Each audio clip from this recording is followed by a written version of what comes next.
صلوا علی الحبیب۔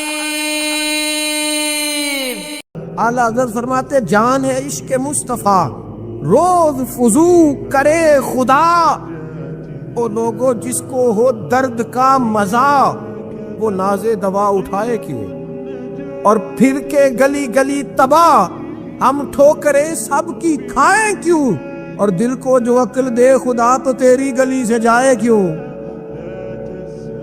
دل کو جو عقل دے خدا تو تیری گلی سے جائیں کیوں۔ صحابی بیٹھے ہیں نا نبی پاک کی بارگاہ میں، اور دیر سے بیٹھے اور جم کے بیٹھے، بٹھا کے اپنے محبوب کو اپنے پہلو میں، جو لوگ کچھ نہیں کرتے وہ بھی کمال ہی کرتے ہیں، دیر سے بیٹھے اور بیٹھے تو نبی کریم نے فرمایا جاؤ کوئی کام بھی کرو،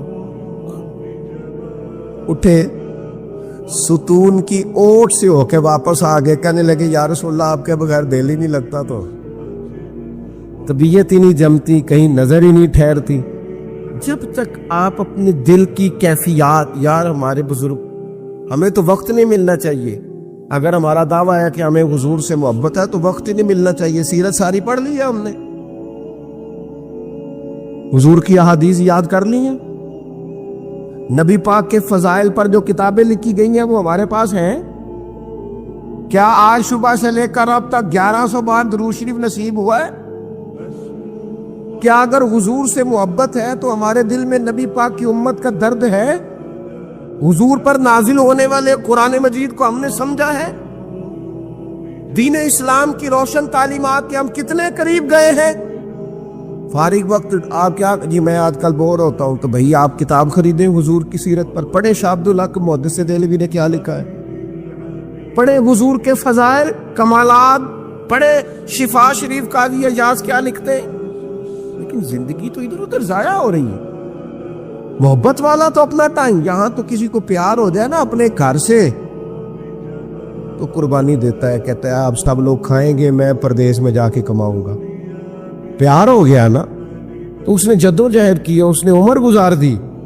ہمیں اگر پیار ہو تو پھر انداز کچھ اور ہو، تھوڑا سا نا اپنی قلبی واردات پر توجہ دیں، اپنے دل سے پوچھیں، ایک تسبیح رکھ لیں ہاتھ میں، اس طرح موبائل ہو نا بندے کے پاس تو چین نہیں نہ لینے دیتا، جس طرح موبائل ہاتھ میں ہو تو چلتا رہتا ہے نا، انشاءاللہ تسبیح بھی ہاتھ میں ہوگی تو درود پاک چلتا رہے گا۔ یہ کریں یہ کام، حضور کے تذکار جمیلہ، نبی پاک کا تذکرہ، اپنے قلب اطہر میں حضور کی محبت کو آپ دیکھیں نا، کبھی صحابہ کا مزاج ایک ہوتا ہے بڑے مشورے کرنا، اور ایک ہوتا ہے زندگی میں نا ایک عرف یاد کر لینا۔ صحابہ نے نا ایک سبق یاد کیا تھا کہ جو حضور کہہ دیں گے نا، یہ بڑا مختصر، بڑا جامع، بڑا مزیدار اور سارے پہلوؤں کو اکٹھا کرنے والا سبق ہے۔ جو کریم کہہ دیں گے نا، لمبی چوڑی دوڑ ہی نہیں، جو حضور فرما دیں گے۔ حضرت صدیق اکبر سے پوچھا آپ کو پسند کیا ہے، کہنے لگے حضور آپ کو دیکھتے رہنا، میرا دل کرتا ہے میری بیٹی گھر میں خدمت کرے، حضور میرا دل کرتا ہے اللہ مجھے مال دیتا رہے، میں آپ کے قدموں پہ قربان کرتا رہوں۔ سانوں تے قید سجن دا گہنا ہے، وہ جینجے رکھے ایسا اونج رہنا ہے۔ ہم نے نہ طے کر لیا ہے، ہم نے ادھر ادھر ایک مختصر سا سبق یاد کر لیا۔ آپ یاد رکھیں ہمارے پاس کوئی نہ کوئی لذت ہے، کسی نہ کسی چیز کے پیچھے دوڑ رہے ہیں، ہر بندہ دوڑ رہا ہے، کچھ مان کے دوڑتے ہیں، کچھ نہ مان کے دوڑتے ہیں، لیکن دوڑ لگی ہوئی ہے۔ آپ یقین کریں میں ایسے لوگوں کو بھی جانتا ہوں جو ڈھونڈ کے محفل میں جاتے ہیں، آج میں نے اپنے نبی کی نعت سنی۔ میں ایسے لوگوں کو بھی جانتا ہوں جن کو کتاب مل جائے نا، ٹائٹل پہ لکھا ہو حضور کا تذکرہ، دوڑ کے خرید لیتے ہیں۔ میں نے دیکھا ہے کہ حضور کے میلاد پاک میں وہ یوں خرچ کرتے ہیں کہ جیسے بس پوری کیفیت طاری ہو گئی، نبی پاک کی نسبت جہاں نظر آئی، حضور کے اصحاب کی بات آئی یا اولاد کی بات آئی، امت کے اولیاء کی بات آئی یا علماء کی بات آئی، دین کے طلباء جو مدرسوں میں پڑھتے ہیں ان کی بات، جہاں جہاں ذکر آیا، ہم نے نہ کبھی قطرے پہ غور کیا اور نہ دریا دیکھا، بس جہاں تیری جھلک دیکھی وہیں ڈوب گئے۔ اپنے دل میں اس محبت کو پیدا کریں۔ میں آپ سے عرض کروں، اولادیں بھی پریشان ہیں ہماری،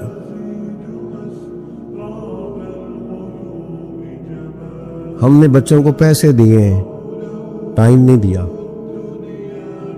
ہم نے بچوں کو گھر دیا ہے، خاندانی ماحول نہیں دیا.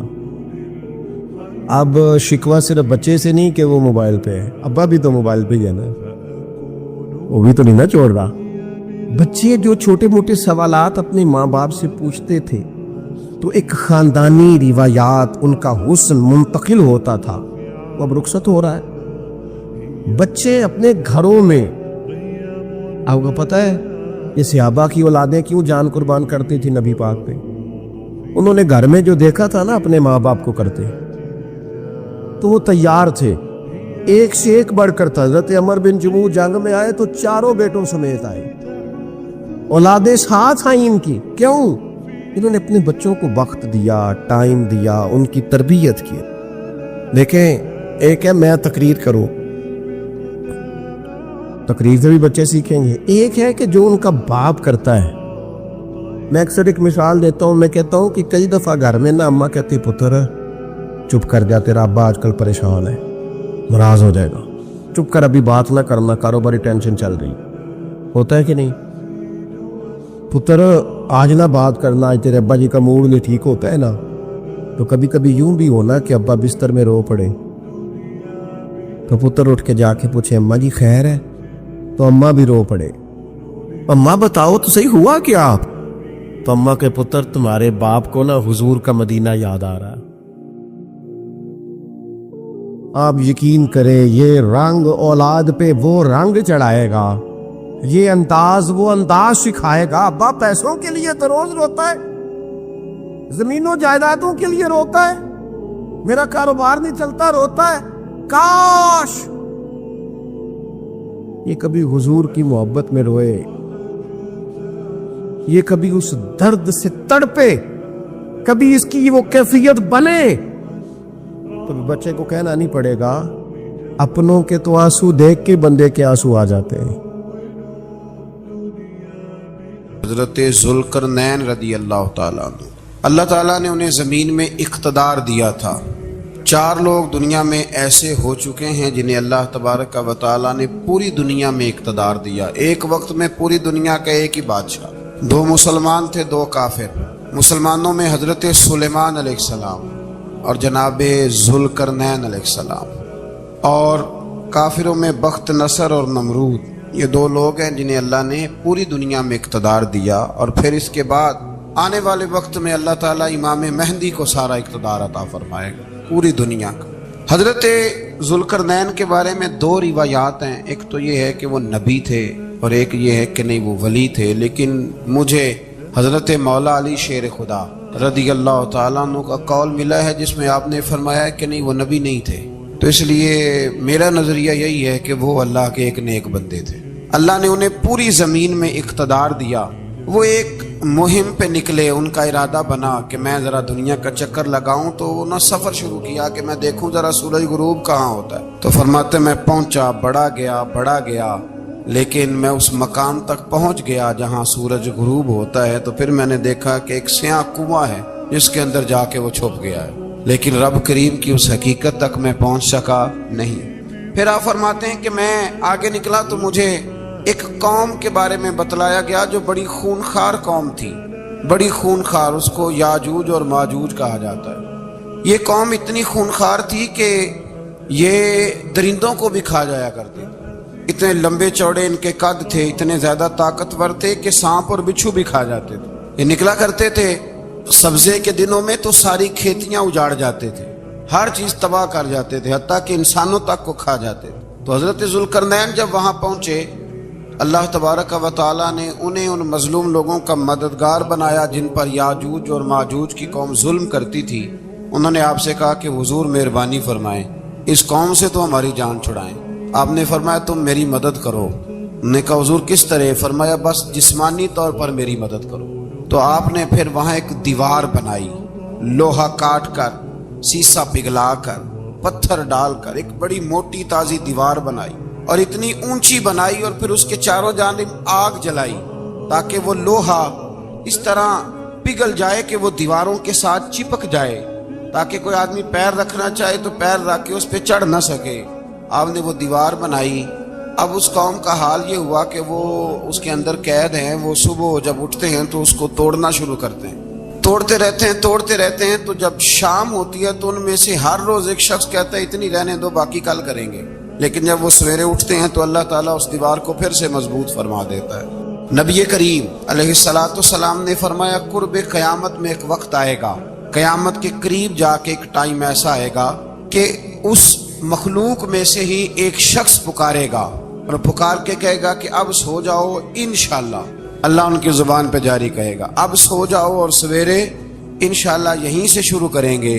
تو فرمایا وہ چونکہ انشاءاللہ کہیں گے تو پھر اللہ تبارک و تعالی اگلے دن اس دیوار کو وہیں پہ رکھے گا جہاں رات کو انہوں نے اسے چھوڑا تھا، اگلے دن وہ توڑیں گے تو دیوار ساری ٹوٹ جائے گی، اور پھر اللہ تبارک و تعالی کا فضل ہوگا تو مسلمان کی طرف وہ بڑھیں گے، وہ قتل و غارت کریں گے، پھر سے وہی درندگی کریں گے، تو پھر حضرت عیسیٰ علیہ السلام ان کے لیے دعا کریں گے۔ تو دعا کا یہ حال ہوگا کہ ان کے وجود پر کچھ ایسی چیزیں برآمد ہوں گی جن کی وجہ سے وہ مر جائیں گے، ختم کر دیے جائیں گے، قیامت کے قریب جا کے وہ دوبارہ آئیں گے۔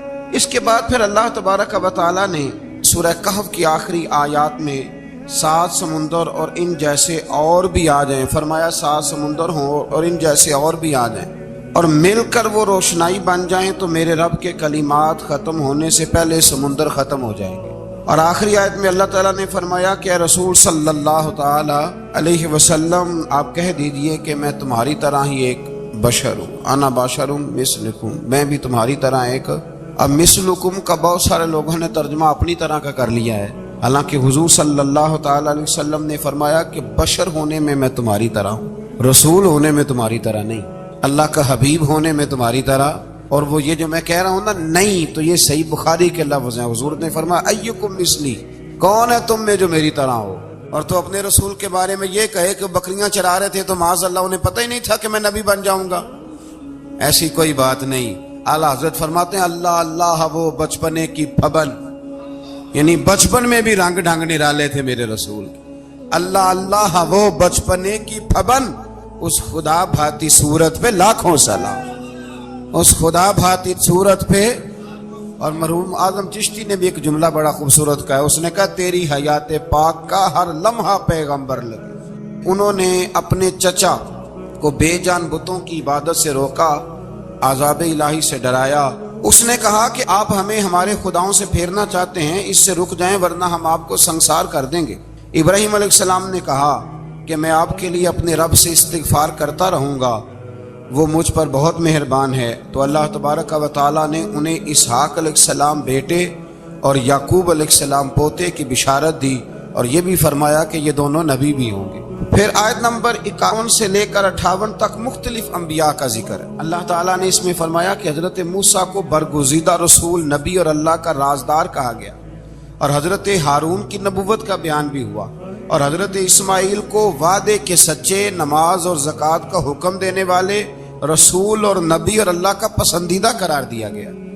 ادریس علیہ السلام کو صدیق نبی قرار دیتے ہوئے فرمایا کہ ہم نے ان کو بلند جگہ پہ بٹھایا ہے۔ کہاں ہے ادریس علیہ السلام؟ چوتھے آسمان میں بھی، اور جنت کا قول بھی ہے۔ 2 روایتیں ان کے بارے میں ملتی ہیں، ایک تو یہ ہے کہ وہ حضرت ملک الموت سے ایک دفعہ کہنے لگے تو میرا یار نہیں بن جاتا، اللہ ہی بھلا کرے۔ حضرت اسرائیل کو کہنے لگے دوست بن جاتے ہیں، دوستی ہو گئی۔ فرمانے لگے یار موت کا ذائقہ کیسے چکھاتا ہے؟ کہنے لگا میں آپ کو چکھا دیتا ہوں۔ آپ کو موت کا ذائقہ چکھایا اور دوبارہ پھر روح ڈال دی، آپ اٹھ کے بیٹھ گئے۔ کہنے لگے دوزخ تو دکھا، نے وہ بھی دکھا دی۔ فرمایا جنت تو دکھا، جنت بھی دکھائی۔ تو کہنے لگا واپس چلیں، فرمانے لگے اب تو نہیں جانا۔ کیوں؟ فرمایا رب فرماتا ہے ہم فیہا خالدون، جو جنت میں آئے گا یہیں رہے گا۔ نے کہا جناب وہ تو پہلے موت کا ذائقہ چکھنا ہے، پل صراط جو دوزخ کے اوپر ہے وہاں سے گزرنا ہے۔ تو آپ فرمانے لگے یہ دونوں کام میں کر چکا ہوں اور تو نہیں کرائے ہیں، لہذا میں آ گیا ہوں تو میں نے یہیں پہ رہنا ہے۔ اب حضرت ملک الموت علیہ السلام نے عرض کی مالک یہ تیرا بندہ، فرمایا تیری دوست بھی اس کے ساتھ لگی تھی تو میری توفیق سے ہی لگی تھی، اور یہ یہاں تک آئے بھی میری توفیق سے ہی ہے، میرا ارادہ بن گیا انہیں یہاں رکھنے کا۔ میری طلب بھی تو تیرے کرم کا صدقہ ہے، میری طلب بھی تو تیرے کرم کا صدقہ ہے۔ یہ پاؤں اٹھتے نہیں بلکہ یہ اٹھائے جاتے ہیں۔ تو یہ بھی تو اس کا کرم ہوتا ہے نا کہ وہ کس طرح کر کے کسی کو نوازتا ہے۔ آیت نمبر 59 میں اللہ تعالیٰ کے فرما بردار اور سرکش بندوں کے احوال اور جو ان کے آخرت میں احوال ہوں گے ان کا ذکر کیا گیا ہے۔ آیت نمبر 66 میں بتایا گیا ہے کہ منکرین آخرت حیات بعد الموت کے بارے میں ہمیشہ شک میں مبتلا رہے، انہیں یقین ہونا چاہیے کہ مرنے کے بعد دوبارہ وہی خالق زندہ کرے گا جس نے پہلی بار بغیر کسی نام و نشان کے پیدا کیا۔ آیت نمبر 76 میں بتایا کہ جو لوگ گمراہی میں مبتلا ہیں ان کے ابتلا میں اضافے کے لیے مہلت کی مدت بڑھا دی جاتی ہے، اور جو ہدایت یافتہ ہیں ان کو مزید استقامت نصیب ہوتی ہے۔ اللہ کے ہاں ثواب اور انجام خیر کے اعتبار سے باقی رہنے والی نیکیاں سب سے زیادہ بہتر، ایسی نیکیاں کریں جو باقی رہیں ہمیشہ، کیا کہتے ہیں، صدقہ جاریہ۔ آیت نمبر 81 میں فرمایا کہ مشرکین اس امید پر اللہ کے سوا معبودان باطل کی عبادت کرتے ہیں کہ مشکل میں ان کی مدد کریں گے، فرمایا ہرگز نہیں، وہ ان کے دشمن بن کے عبادت کا انکار کریں گے۔ آیت نمبر 88 میں بتایا کہ کفار نے اللہ کی طرف اولاد کی نسبت کر کے نہایت سخت بات کی، یہ تو اتنا سنگین جرم ہے کہ اس سے آسمان پھٹ پڑے، زمین شک ہو جائے اور پہاڑ ریزہ ریزہ ہو جائیں۔ مزید فرمایا کہ آسمان اور زمین میں جو کوئی بھی ہے سب اللہ کے حضور بندے بن کے حاضر ہوں گے۔ آیت نمبر 97 میں فرمایا جو لوگ ایمان لائے اور نیک کام کیے عنقریب رحمان لوگوں کے دلوں میں ان کی محبت پیدا فرما دے۔ یہ جو شرک والا معاملہ ہے نا، یہ بڑا سادہ سا ہے۔ کچھ لوگ آج نئے فلسفی اٹھے ہیں تو وہ کچھ عجیب و غریب سی باتیں دہریوں جیسی کرنے لگے ہیں، اور بعض مضامین ہم دیکھتے ہیں تازے جو چھپتے ہیں ان کے اندر بھی وہ اشارتاً کنایاتاً مذہب کی بنیاد پر تقسیم نہیں ہونی چاہیے، انسان بحیثیت انسان قابل تکریم ہے۔ تو ایک بات سمجھ لیں کہ جو مکان کی رجسٹری آپ کے نام ہے اگر کوئی اور دعویٰ کرے اس کا تو آپ کو برداشت ہے؟ یہ ہو نہیں نہ سکتا میاں۔ ملک میں وزیر کئی ہو سکتے ہیں پر وزیر اعظم ایک ہوتا ہے، اس کو سمجھ لیں۔ تو جب اللہ کی توحید میں کوئی کسی کو شریک ٹھہراتا ہے تو وہ بہت بڑا جرم کرتا ہے، وہ بہت بڑا جرم کرتا ہے۔ یوں سمجھ لیں کہ جیسے آپ کی 5 مرلے کی زمین پہ کوئی آ کے قبضہ کرے، اسے مار دینے کو دل کرتا ہے۔ اس لیے یہ ساری زمین رب کریم کی ہے، آسمان و زمین کا خالق اور مالک۔ تو شرک ناپسندیدہ بات، ناپسندیدہ۔ سورہ طٰہٰ شروع ہوتی ہے۔ اس سورہ طٰہٰ میں نبی پاک صلی اللہ تعالی علیہ وسلم کو رب کریم نے فرمایا کہ محبوب قرآن اس لیے نازل نہیں کیا تھا کہ آپ مشقت میں پڑ جائیں۔ نبی کریم لمبی لمبی نمازیں پڑھتے تھے، لمبی لمبی، تو قرآن مجید نے کہا طٰہٰ ما انزلنا علیک القرآن لتشقیٰ، محبوب قرآن اس لیے نازل نہیں کیا کہ آپ مشقت میں پڑ جائیں۔ حضور لوگوں کو بڑی جد و جہد کے ساتھ دین کی طرف بلاتے تھے، تو کہا محبوب قرآن اس لیے نازل نہیں کیا تھا کہ آپ مشقت میں پڑ جائیں، آپ تو مشقت کرنے لگ گئے۔ وہ یا رب اپنے محبوب کو کہہ رہا ہے، جیسے سورہ مزمل میں بات ہوئی نا کہ محبوب تھوڑا آرام بھی فرما لیا کر، محبوب تھوڑا آرام بھی فرمائے۔ پھر فرمایا کہ یہ قرآن نصیحت کے لیے نازل ہوا ہے، اور اللہ ظاہر و باطن سب کو جانتا ہے، اور وہ وحدہ لا شریک ہے، اور سارے اچھے نام اسی کے۔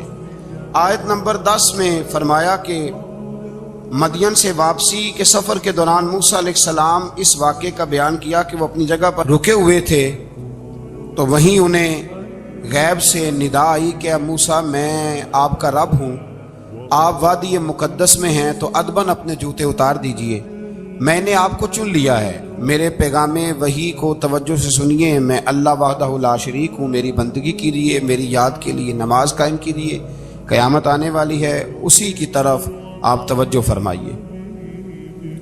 اسی موقع پر آپ کو جو معجزات عطا کیے گئے ان کا بھی ذکر ہے، اور وہ ہم پیچھے بہت ساری جگہوں پہ اس کا ذکر کر آئے کہ اللہ تعالیٰ نے ان کو ایک ایسا عصا عطا فرمایا تھا کہ وہ ایک دم میں ہی بہت اژدہا اژدہا بن جایا کرتا تھا، اور پھر حضرت سیدنا موسیٰ علیہ السلام اپنا ہاتھ گریبان میں ڈال کے نکالتے تھے تو آفتاب کی طرح روشن ہو جاتا۔ اقبال کہتے ہیں ید بیضا لیے بیٹھے ہیں اپنی آستینوں، ید بیضا لیے، چمکتے ہوئے ہاتھ ہیں ان کے، تو یہ اپنی آستینوں میں چھپا کے بیٹھے ہیں۔ پر اقبال نے یہ ولیوں کے لیے کہا ہے، نہ پوچھ ان خرقہ پوشوں کی، ارادت ہو تو دیکھ ان کو، ارادت ہو تو محبت کے ساتھ دیکھ، تنقید کے ساتھ تو پتہ ہے پھر بندے کو کوئی شے نہیں ملتی،